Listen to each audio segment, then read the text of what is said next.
I am honored to be present here with President and Secretary General and other leaders at the launch of the UN Democracy Fund. This was proposed by President at the UN General Assembly last year and has received widespread acclaim. Its relevance is underscored by its becoming a concrete reality in just a year's time. May I take this opportunity to express our solidarity with the people of New Orleans and other regions devastated by the destructive fury of Hurricane Katrina. Mr. President, you have our sympathies and support in your efforts to bring relief from pain to the people affected by this disaster. Excellencies, India is proud of its democratic heritage, which is rooted in the country's cultural traditions of tolerance, respect for different viewpoints, and a ready embrace of divinity. Mahatma Gandhi led us into a non-violent struggle not only to free India from colonial rule but to also ensure to our people the exercise of their democratic rights.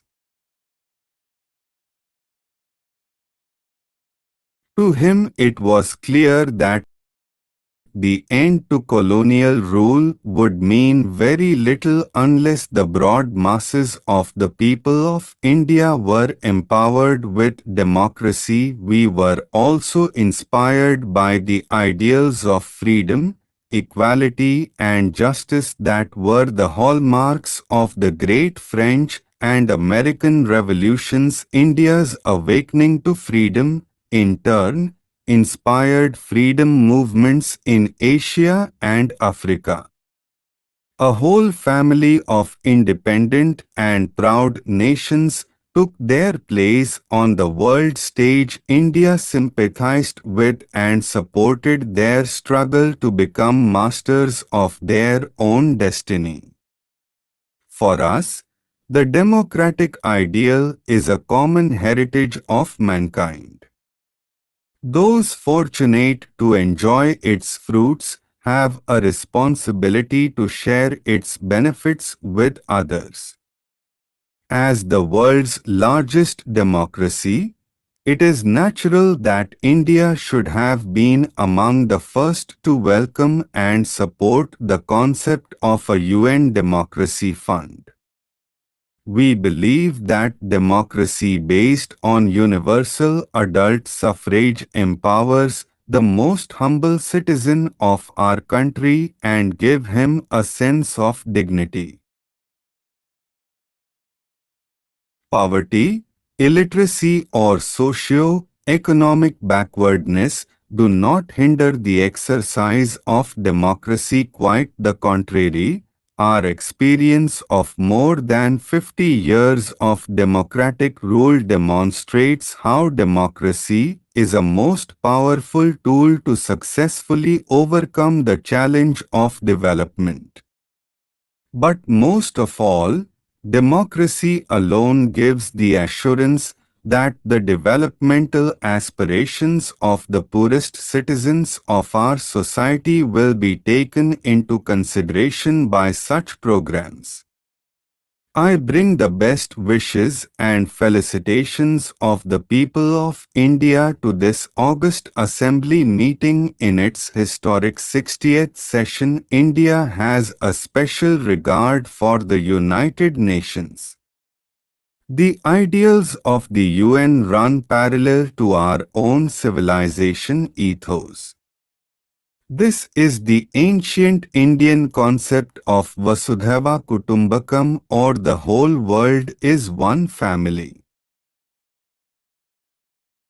It is this idea of a shared destiny which encouraged this August Assembly 5 years ago to adopt the Millennium Development Goals. May I take this opportunity to convey our deep condolences and sympathies to the government and the people of United States on the widespread destruction caused by Hurricane Katrina.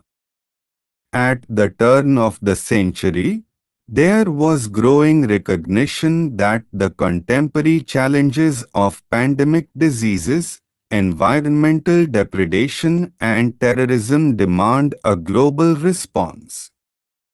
At the same time there was hope and optimism.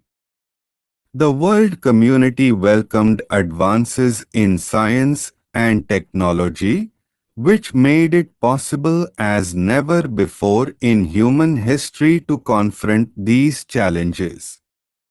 We had confidence in mobilizing the collective will and wisdom of nations to herald a new era of peace and prosperity. 5 years later, we find that the international community is generous in setting goals, slow 600 in pursuing them. We must therefore make greater efforts to mobilize the needed resources to meet the Millennium Development Goals. This would be a wise investment for the future. Failure will only make our task in the future more difficult and more costly. We in the developing world face a dual challenge. The domestic one of managing political, economic and social change in an environment of rising expectations and growing disparities, as well as the global challenge of securing an international environment conducive to meeting our developmental aspirations. These challenges are interlinked and success or failure will affect us all. We welcome the agreement reached on the draft outcome document to be adopted tomorrow. It is a roadmap for the work ahead to reorient the organization to meet the challenges of the present. India will be a willing participant in this process. All of us assembled here recognize that the United Nations is in need of urgent and comprehensive reforms. The management of global interdependence requires strong international institutions and a rule-based multilateral system. The reform of the United Nations must be based on this principle. It must include the expansion of the United Nations Security Council in both permanent and non-permanent categories of membership. Unfortunately, the United Nations suffers from a democracy deficit. Its structure and decision-making processes reflect the world of 1945 as such, not the world of year 2015. Unless the UN becomes more representative of the contemporary world and more relevant to our concerns,